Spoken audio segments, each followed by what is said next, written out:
ஒரு நாடு எப்படி அழியும்னு கேட்டா நம்ம மனசுக்கு முதல்ல வர்றதென்ன? போர்கள், குண்டு வெடிப்புகள், படையெடுப்புகள், சரிதானே? ஆனா உங்களுக்கு ஒரு விஷயம் தெரியுமா? சரித்திரத்துல பல பெரிய சாம்ராஜ்யங்கள் ஒரு துப்பாக்கி குண்டு கூட வெடிக்காமலே உள்ளிருந்தே சரிஞ்சிருக்கு. நம்ப முடியலையா? வாங்க, அந்த அமைதியான சரிவு பத்தி தான் இன்னைக்கு நாம ஆழமா பார்க்க போறோம். இப்போ இந்த ஸ்லைட பாருங்க. ஒரு பக்கம் நாம சினிமாவுல பாக்குற மாதிரி பெரிய வெடிச்சத்தம், போர், படையெடுப்பு எல்லாம் திடீர்னு நடக்கும். ஆனா இன்னொரு பக்கம் பாருங்க, அதுதான் இதைவிட ரொம்பவே ஆபத்தானது. ஒரு நோய் மாதிரி ரொம்ப மெதுவா, யாரு கண்ணுக்கும் தெரியாம உள்ளுக்குள்ளேயே ஒரு தேசத்தை அரிச்சு தின்னுடும். இது எப்ப தெரிய வரும்னா, எல்லாமே கைமீறி போனதுக்கு அப்புறம்தான். இதுதான் நாம இன்னைக்கு பேச போற விஷயத்தோட மையப்புள்ளி. பாருங்க, ஒரு தேசத்தோட மிகப்பெரிய எதிரி எப்பவுமே எல்லைக்கு அந்த பக்கம் இருந்து வரணும்னு அவசியமே இல்ல. பல நேரங்கள்ல அந்த அழிவு அது உள்ளுக்குள்ள இருந்து தான் ஆரம்பிக்குது. அப்போ யார் அந்த உள் எதிரி? இந்த உள்ளிருந்து அழியிற விஷயத்த நல்லா புரிஞ்சிக்க வாங்க கொஞ்சம் டைம் டிராவல் பண்ணலாம். நேரடியா நாம போக போறது சரித்திரத்திலேயே ரொம்ப சக்தி வாய்ந்த பேரரசுகள்ல ஒன்னான ரோமானே சாம்ராஜ்யத்துக்கு. ரோம் ஒரே நாள்ல அழிஞ்சு போகல. அது மெதுவா படிப்படியா நடந்த ஒரு விஷயம். ஒரு சங்கிலி மாதிரி. இதுக்கு முதல் காரணம் ஊழல். ஊழல் தலைவர்களை பலவீனமாக்குச்சு. தலைவர்கள் பலவீனமானதும் பொருளாதாரம் நொறுங்கி விழுந்துச்சு. கடைசியா அந்த மாபெரும் பேரரசே சரிஞ்சிடுச்சு. பாருங்க, எல்லாம் ஒன்னோட ஒன்னு எப்படி கனெக்ட் ஆயிருக்குன்னு. அப்போ ஒரு தேசத்தை எப்படி சத்தமில்லாம கொல்ற அந்த முதல் விஷயம் அது என்னவா இருக்கும்? ஒரு நிமிஷம் யோசிச்சு பாருங்களேன்.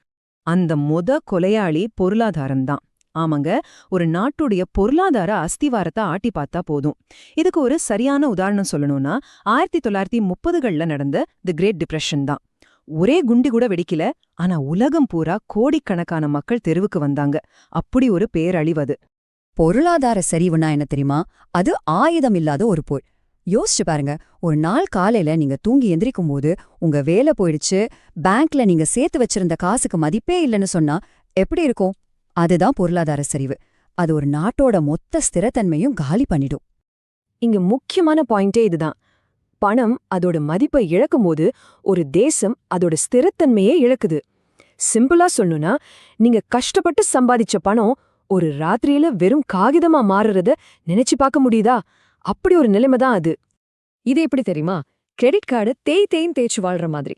கொஞ்ச நாளைக்கு எல்லாம் ஜாலியா இருக்கும். ஆனா கடைசியில பில் வரும் பாருங்க, அப்பதான் அதோட விளைவு எவ்வளவு மோசமா இருக்குன்னு தெரியும். கண்ட்ரோல் இல்லாத கடனும் பணவீக்கமும் ஒரு நாட்டுக்கு சேருதும் இதே வேலையதான். சரி, பொருளாதார பிரச்சனைகளை பத்தி பார்த்துட்டோம். இப்ப நாம அடுத்த கட்டத்துக்கு போலாம். ஒரு நாட்டின் வீழ்ச்சியில அடுத்த அத்தியாயம் அரசியல் மற்றும் சமூக அழுகல். ஊழல் ஒரு வைரஸ் மாதிரி. முதல்ல அது தலைவர்களை பாதிக்கும்.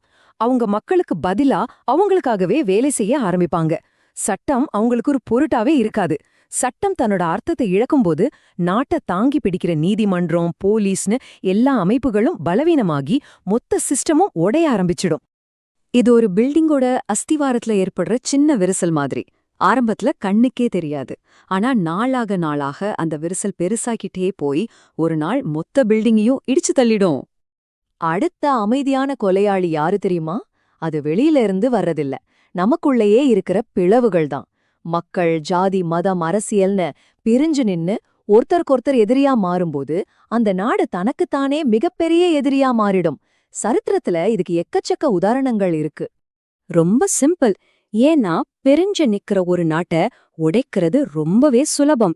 சரி, இவ்ளோ சரித்திரத்தை பத்தி பேசுறோமே, இதுக்கும் இன்னைக்கும் என்ன சம்பந்தம்? இந்த பழைய பாடங்கள் இன்னைக்கு நமக்கு என்ன சொல்ல வருது? இந்த அமைதியான சரிவோட அறிகுறிகள் ஏதாவது இன்னைக்கு நம்ம கண்ணுக்கு தெரியுதா? பாருங்க, இன்னைக்கு ஒரு நாட்டை அழிக்க பீரங்கியோ ராணுவமோ தேவையில்லை. பொய் செய்திகள், அதாவது ஃபேக் நியூஸ் போதும். அது தப்பான பொருளாதார கொள்கைகளை சரிதான மக்களை நம்ப வைக்கும். அதனால மக்கள் மத்தியில கோபம், வெறுப்பு உருவாகி அது உள்நாட்டு மோதல்களுக்கு வழிவகுக்கும். ஒன்னுக்கொன்னு சப்போர்ட் பண்ணி இது ஒரு பெரிய அழிவு சக்கரமா மாறிடும். ஆனா இந்த அமைதியான சரிவுல ரொம்பவே ஆபத்தான ஒரு விஷயம் இருக்கு. அது என்னன்னா, இது புயல் மாதிரி ஒரே நாள்ல வராது. இது ஒரு ஸ்லோ பாய்சன் மாதிரி. அது அவ்வளோ மெதுவா நடக்கும். கிட்டத்தட்ட நம்ம கண்ணுக்கே தெரியாது. ஆனா திடீர்னு ஒரு நாள் எல்லாம் தலைகீழா மாறியிருக்கும். மக்கள் என்னடா நடக்குதுங்க அப்படின்னு புரிஞ்சுக்கிறதுக்குள்ள பெரும்பாலும் ரொம்ப லேட் ஆயிருக்கும். அதுதான் இதுல இருக்கிற சோகமே. அதனால தான் நம்ம சரித்திரத்திலிருந்து பாடம் கத்துக்க வேண்டியது ரொம்ப அவசியம். முன்னாடி நாடுகள் எப்படியெல்லாம் வீழ்ந்துச்சுன்னு நாம புரிஞ்சுக்கிட்டா மட்டும்தான் நம்ம எதிர்காலத்தை அதே மாதிரியான ஒரு விதியிலிருந்து காப்பாத்த முடியும். அது ஒண்ணுதான் வழி. இந்த விளக்கம் உங்களை யோசிக்க வச்சிருந்தா மறக்காம அந்த லைக் பட்டனை அழுத்துங்க. இத பத்தி நீங்க என்ன நினைக்கிறீங்க? உங்க கருத்துக்களை கீழே கமெண்ட்ல சொல்லுங்க. இது மாதிரி இன்னும் நிறைய விஷயங்களை ஆழமா தெரிஞ்சுக்க நம்ம சேனலுக்கு சப்ஸ்கிரைப் பண்ணுங்க. அடுத்த ஒரு சுவாரஸ்யமான தகவலோட உங்களை சந்திக்கிறேன். அதுவரைக்கும் விழிப்போட இருங்க.